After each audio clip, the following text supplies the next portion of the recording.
Hello friend, मैं मनोज कुमार प्रजापति चोलना से मूर्तिकार। आपको मैं गणेश जी का मूर्ति दिखाने वाला हूँ। जिस किसी को लेना हो आप संपर्क करिएगा।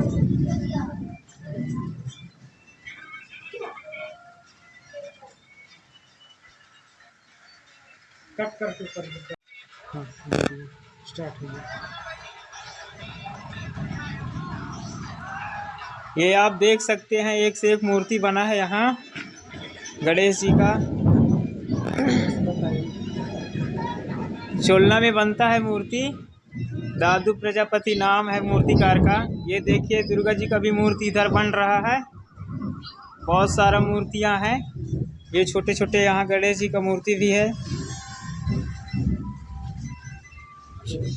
चोलना कुकुरगोड़ा तिराहा के पास है मूर्तिकार का घर।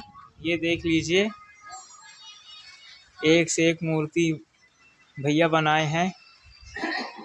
अभी कंप्लीट नहीं हुआ है, कंप्लीट होने वाला है। काम प्रोसेस में है, अभी चल रहा है काम। ये देख लीजिए, गणेश जी का मूर्ति लेने के लिए आए हैं निगौरे से भैया लोग। ये गणेश जी को ले जाएंगे। पेपर लग गया है चेहरे में, बाद में दिखेगा। ये डॉगी बैठा है वहाँ पे। ये लड़के लोग सब मस्ती कर रहे हैं यहाँ पास। ठीक है, धन्यवाद भैया। अगर आपको मूर्ति की ज़रूरत होगी तो संपर्क करिएगा।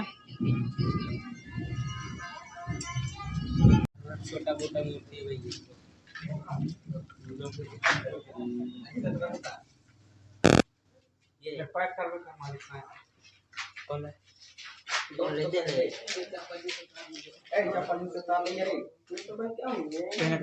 जय राम भैया।